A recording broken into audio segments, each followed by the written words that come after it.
আসসালামু আলাইকুম, স্বাগত জানাচ্ছি আরটিভি রাতের সংবাদে। আপনাদের সঙ্গে আছে আমি সিনথিয়া রহমান। আগামী নির্বাচনে বেশিরভাগ মানুষের সমর্থন পাবে বিএনপি, এমন মন্তব্য করেছেন দলটির ভারপ্রাপ্ত চেয়ারম্যান তারেক রহমান। বলেন, জনগণ নির্ধারণ করবে কে আগামীতে দেশ পরিচালনা করবে। রমজানের আগেই সরকার জাতীয় নির্বাচনের ব্যবস্থা করবে বলেও মনে করেন তিনি। শীঘ্রই দেশে ফেরার কথাও আশাবাদ ব্যক্ত করেন তারেক রহমান। রাজশাহী মহানগর বিএনপি সম্মেলনে এসব কথা বলেন তিনি। মাইদুর রহমান রুবেল জানাচ্ছেন বিস্তারিত। দেড় দশক পর রাজশাহী মহানগর বিএনপির দ্বিবার্ষিক সম্মেলন, আর তাই নগরীর মাদ্রাসা মাঠ সংলগ্ন ঈদগাহ রোড কানায় কানায় পূর্ণ হয় নেতাকর্মীদের উপস্থিতিতে। শেষ পর্যায়ে আন্দোলনের তারই নির্দেশে আমরা বাংলাদেশে আবার বিজয় অর্জন করেছি। অনুষ্ঠানে ভার্চুয়ালি যুক্ত হয় বিএনপির ভারপ্রাপ্ত চেয়ারম্যান তারেক রহমান। বলেন, স্বৈরাচারের বিরুদ্ধে বিএনপির আন্দোলনের মূল লক্ষ্য ছিল মানুষের অধিকার আদায়, গণতন্ত্র প্রতিষ্ঠা আর জনগণের ভোটের অধিকার ফিরিয়ে আনা। বলেন, বিরোধী মত দমনে ফ্যাসিবাদী সরকার গুম, খুন, হত্যার রাজনীতি করেছে।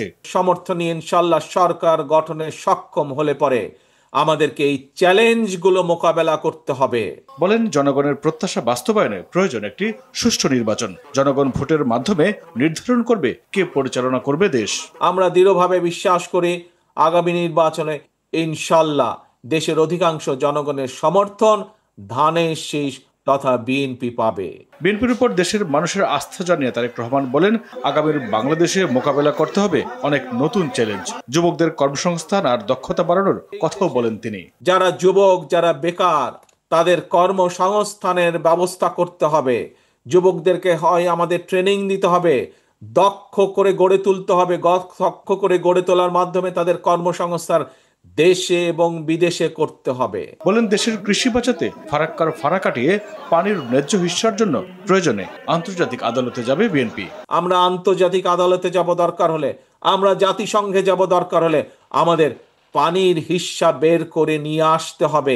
আবার যদি পানি নিয়ে তারা ঝামেলা করে, তাহলে যাতে আমাদের খালগুলো পানি ধরে রাখতে পারে, আমাদের কৃষকদের জন্য, আমাদের মানুষের ব্যবহারের জন্য সার্বিকভাবে পানির ব্যবস্থা আমাদেরকে করতে হবে। আওয়ামী লীগের হাতে ধ্বংস হয়ে যাওয়া শিক্ষা ব্যবস্থা ঢেলে সাজানোর পরিকল্পনার কথাও জানান তারেক রহমান। আমরা দেশের মানুষের সামনে সংস্কার প্রস্তাব দিয়েছি দেশকে পুনর্গঠন করার জন্য। মাইদুর রহমান রুবেল, আরটিভি, ঢাকা।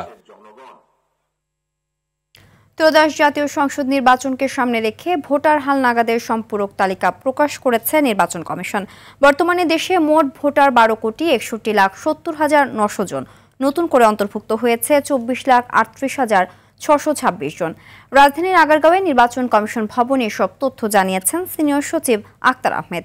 তিনি জানান, এবারের হালনাগাদে প্রায় 45 লাখের মতো ভোটার অন্তর্ভুক্ত হয়েছে এবং মৃত্যু সহ নানা কারণে বাদ দেওয়া হয়েছে 21,32,590 জন ভোটারকে। চূড়ান্ত তালিকা 31 আগস্ট প্রকাশ করা হবে বলে জানান সচিব। এদিকে 31 অক্টোবর পর্যন্ত বয়স 18 বছর পূর্ণ হওয়া ব্যক্তিরা ত্রয়োদশ জাতীয় সংসদ নির্বাচনের ভোটার তালিকায় যুক্ত হতে পারবেন বলে জানান আক্তার আহমেদ। মূলত 3টা তালিকা হচ্ছে।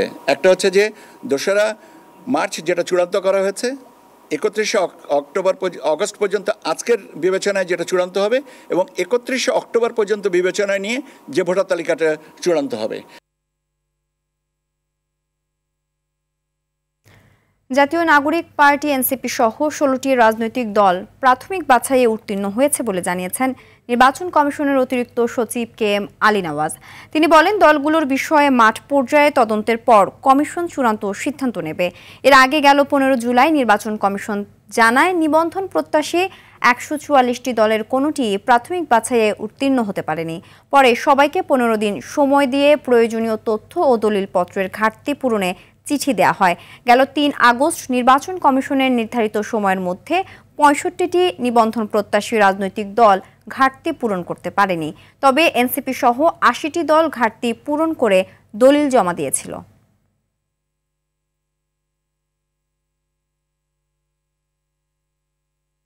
সংসদ নির্বাচনে আইনশৃঙ্খলা পরিস্থিতির উন্নতি করা সবচেয়ে বড় চ্যালেঞ্জ বলে মনে করেন নির্বাচন commissioner Abul Fazal Mohammad Sanaullah.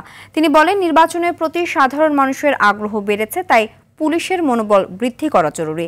Democracy international আয়োজিত নারী প্রার্থীদের জন্য সরকারি তহবিল বিষয়ে পলিসি ডায়ালগ অনুষ্ঠানে তিনি একথা বলেন। বিএনপির স্থায়ী কমিটির সদস্য নজরুল ইসলাম খান বলেন, যোগ্যতার ভিত্তিতে নারী প্রার্থীর সংখ্যা বাড়ানো হবে। আতিকা রহমানের রিপোর্ট। রাজধানী কৃষিবিদ ইনস্টিটিউটে নারী প্রার্থীদের জন্য সরকারি তহবিল বিষয়ে পলিসি ডায়ালগ অনুষ্ঠানে নারী সংগঠন, রাজনীতিবিদ ও নির্বাচন বিশেষজ্ঞরা অংশ নেন। সংরক্ষিত নারী আসনের পরিবর্তে সরাসরি ভোটের মাধ্যমে নির্বাচনের প্রস্তাব দেন অনেক দল। আবার অনেকের মতে 50টি সংরক্ষিত আসনই যথেষ্ট। দল মনোনয়ন দিচ্ছে, আমি ভোট দিয়ে আমার নারী সাংসদ নির্বাচন করব, সেটাও কিন্তু বর্তমান ব্যবস্থায় হচ্ছে না। সরাসরি নির্বাচন হলে জনগণের রায় থাকবে যে না, আমার নারী সাংসদ হিসেবে আই ওয়ান্ট দিস পারসন। এই 300-র মধ্যে আমাদের 30% দেওয়া লাগবে, গুড এনাফ। 90 জন নারী প্রার্থী তো পাওয়া লাগবে আমার। আমি যেখানে নারী প্রার্থী দিব, সেখানে যে অন্য সবাই নারী প্রার্থী দেবে তা তো না। তাদের সঙ্গে প্রতিদ্বন্দ্বিতা করে আমার ওই প্রার্থীকে যে বিজয়ী করে আনতে হবে। সেই পরিস্থিতিটা সৃষ্টি করার জন্য যে প্রস্তুতি দরকার, আমার বিশ্বাস এই প্রস্তুতিতে আমরা অনেক দূর আগে গেছি, কিন্তু আমাদের আরও আগাইতে হবে। আমাদের যেটা মেম্বার বলি, আমরা যেটা সদস্য রোকন বলি, আমাদের 1 লক্ষ প্লাস মেম্বার আছে বর্তমানে, এর অর্ধেকটাই নারী। রোকন যে হারে মেয়েরা হচ্ছে, আমাদের মেয়েদের সংখ্যা বোধহয় বেড়ে যাবে আর কি আমাদের সংগঠনে। নির্বাচনে নারীদের অর্থায়ন ও ভোটের পদ্ধতি নিয়ে দ্রুত রাজনৈতিক দলের ঐকমত্যে পৌঁছানো প্রয়োজন বলে মনে করেন মহিলা ও শিশু বিষয়ক উপদেষ্টা। স্থবিরতায় যেন না আটকে থাকি, ওটা ভেঙে যেন বেরিয়ে আসতে পারি, আর একটু ভালো জায়গায় আমরা আমাদের মেয়েদেরকে রাজনৈতিকভাবে অনেক বেশি সক্রিয় দেখতে চাই। কোনো দল বা সংস্থা পক্ষপাতমূলক আচরণ করলে কিংবা বাধা সৃষ্টি করলে কঠোরভাবে দমন করা হবে বলে জানান নির্বাচন কমিশনার মোহাম্মদ সানাউল্লাহ। এটার প্রভাব তো সবকিছুর উপরে আছে এবং ইলেকশনের উপরেও থাকবে এটার প্রভাব। যে আমরা ছোট ছোট বিষয়ে যদি বড় বড় ঘটনা ঘটাতে থাকি এবং মারপিটের পর্যায়ে চলে যাই, তাহলে তো definitely this is a challenge. A free, fair, neutral election. কেউ যদি সামান্যতম এখানে কোনো ধরনের পক্ষপাতিত্ব প্রদর্শন করে, election commission will go the distance to take care of that. নির্বাচনে নারীদের জন্য সরকারি তহবিল গঠন, গণতান্ত্রিক প্রেক্ষাপট পুনর্গঠনে নারীদের সুযোগ বৃদ্ধি, সরাসরি ভোটে প্রতিনিধিত্ব, নিরাপত্তা সহ বেশ কয়েকটি সুপারিশ তুলে ধরেন আলোচকরা। আতিকা রহমান, RTV, ঢাকা। ফেব্রুয়ারিতে নির্বাচনের বিষয়ে জামায়াতের মৌলিক কোনো আপত্তি নেই, তবে জামায়াত উচ্চ এবং নিম্ন উভয় কক্ষে পিআর পদ্ধতিতে নির্বাচন চায় বলে জানিয়েছেন জামায়াতে ইসলামীর নায়েবে আমির ডাক্তার সৈয়দ আব্দুল্লাহ মোহাম্মদ তাহের। রবিবার বিকেলে প্রধান নির্বাচন কমিশনারের সঙ্গে সাক্ষাৎ শেষে তিনি একথা বলেন। মোহাম্মদ তাহের বলেন, নির্বাচনকে ফেয়ার করার শর্তটাকে আমরা এখানে খুব গুরুত্বের সঙ্গে বিবেচনা করতে চাই। সেজন্য ঐক্যমত্য কমিশনের যে সুপারিশ আছে সেগুলোকে আইনি ভিত্তি দেয়া, বাস্তবায়ন করা এবং সেই ভিত্তিতে আগামী নির্বাচন দিতে হবে বলেও জানান তিনি।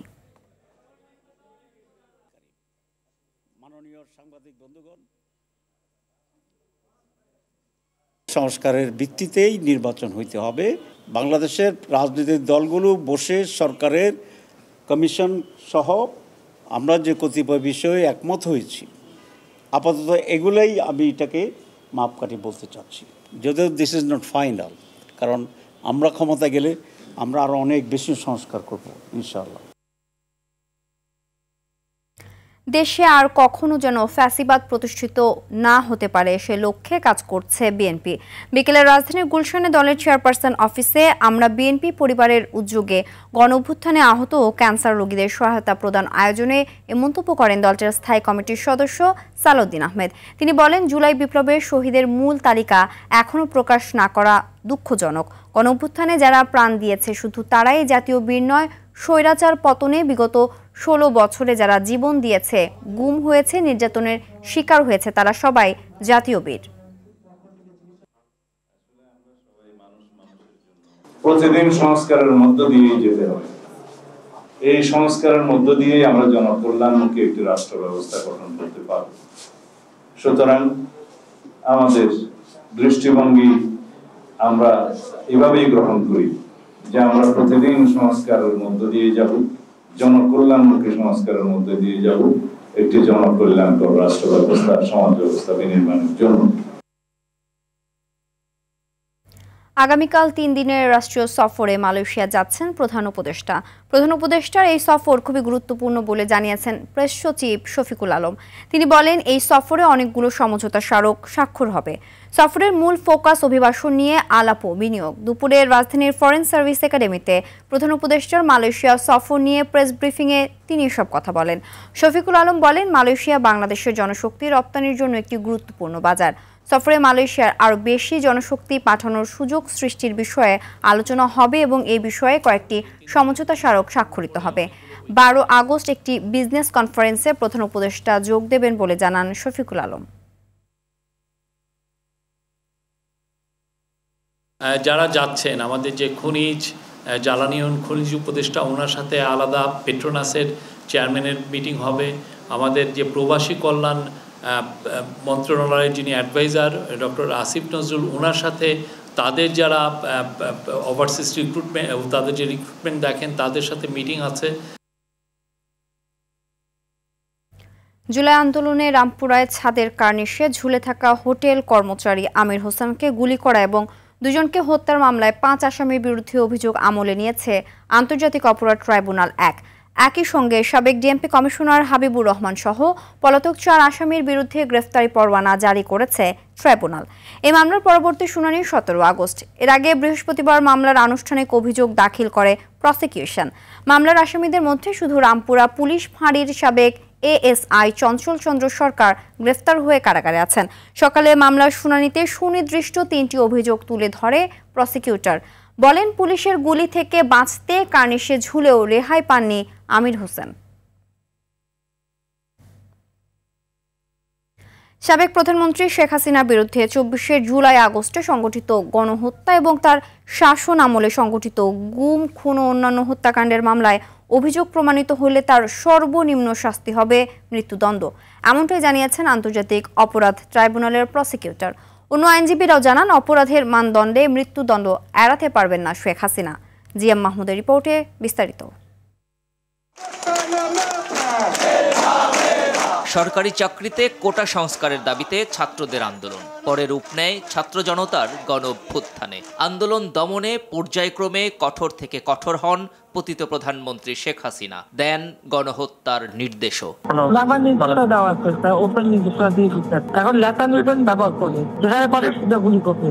জুলাই আগস্টের হত্যাকাণ্ডে মানবতা বিরোধী অপরাধে 2টি বিশেষ আদালতে শেখ হাসিনার বিচার চলছে। সেই সঙ্গে তার শাসনামলে সংঘটিত গুম, খুন ও শাপলা চত্বরে হত্যাকাণ্ডের বিচারও চলমান। এই আদালত বসেছে সাবেক স্বৈরশাসক শেখ হাসিনার শাসনামলে সংঘটিত সবচেয়ে ভয়াবহ অপরাধগুলোর বিচার করতে।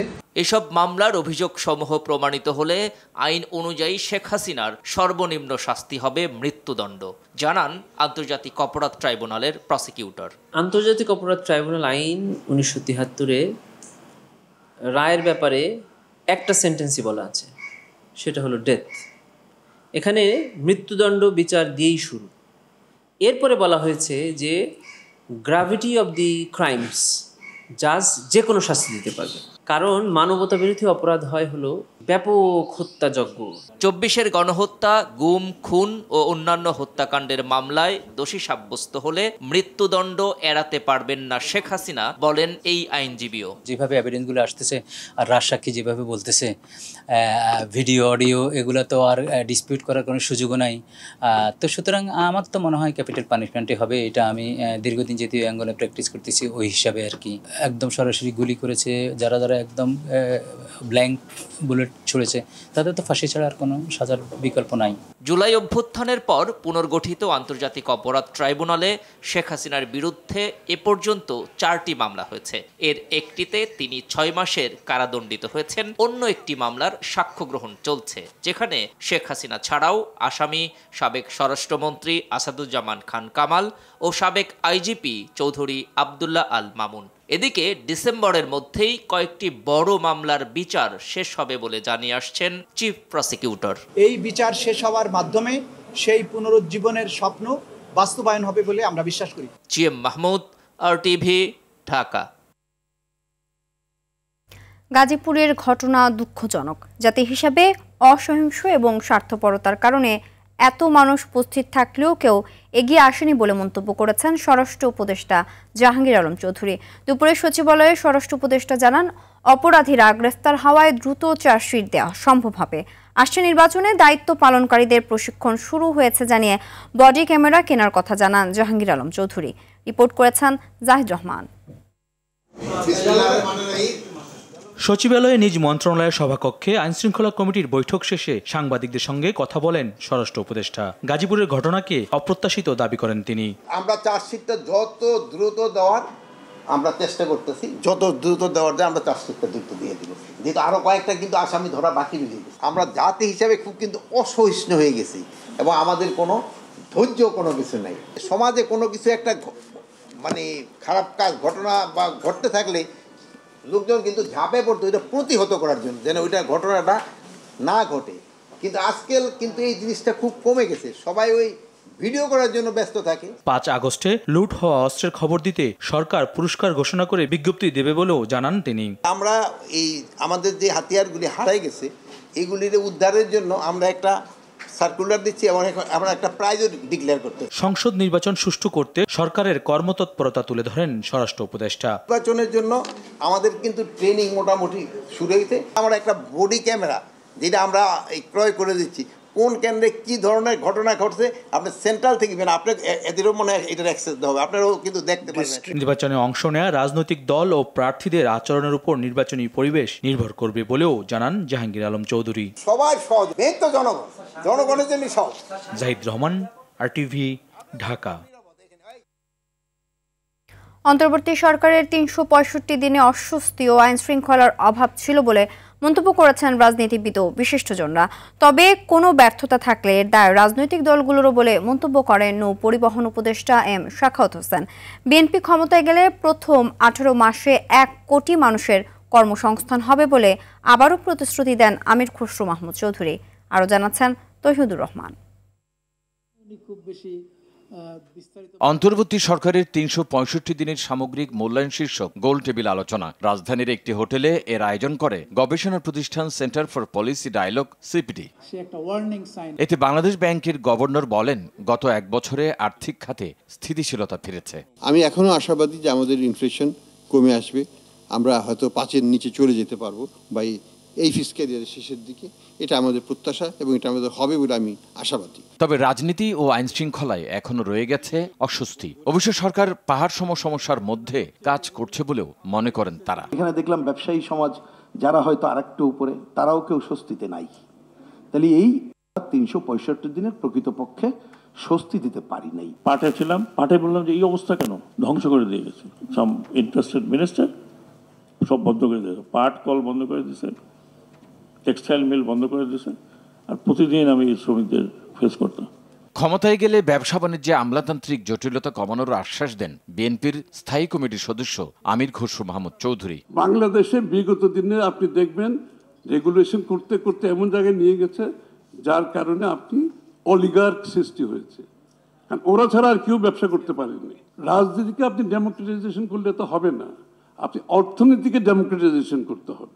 ডিজিটাল ইকোনমির মাধ্যমে দুর্নীতি কমে আসবে বলে আশা করেন তিনি। ফিজিক্যাল কন্ট্যাক্ট না কমাইলে করাপশন বন্ধ হবে না বাংলাদেশ। তৌহিদুর রহমান, RTV, ঢাকা।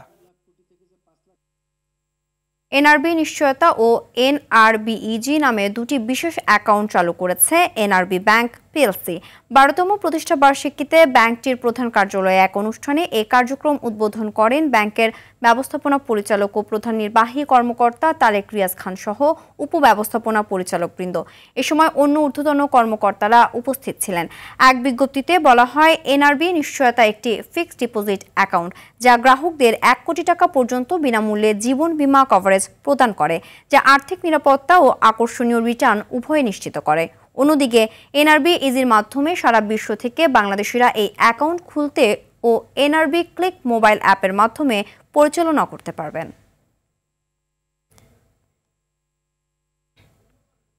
সুনাম নষ্ট করতে পাবনার চাটমোহরে প্রাণ ডেইরির একটি গ্রামীণ দুধ সংগ্রহ কেন্দ্রে ভেজাল দুধ আসার ঘটনাটি পরিকল্পিত বলে দাবি করেছেন প্রতিষ্ঠানটির ব্যবস্থাপনা পরিচালক ইলিয়াস মৃধা। বিকেলে রাজধানীর বাড্ডায় প্রাণ সেন্টারে সংবাদ সম্মেলনে কথা জানান তিনি। বলেন, দীর্ঘদিন ধরে ওই এলাকার স্থানীয় ভেজাল দুধ সরবরাহকারী সংবদ্ধ চক্র চেষ্টা করে প্রাণ ডেয়ারিকে নিম্নমানের দুধ সরবরাহ করতে ব্যর্থ হয়। পরে কৌশলে এমন ঘটনা ঘটিয়েছে চক্রটি। তারা দুধ সংগ্রহ কেন্দ্রের কয়েকজন কর্মীকে হাত করে ডিটারজেন্ট মিশ্রিত দুধ প্রবেশ করিয়ে প্রশাসনকে অবহিত করে যাতে প্রাণ ডেয়ারির সুনাম নষ্ট হয়। রাতের সংবাদ এ পর্যন্তই। মধ্যরাতের সংবাদ ১টায় দেখার আমন্ত্রণ রইল। ধন্যবাদ সবাইকে।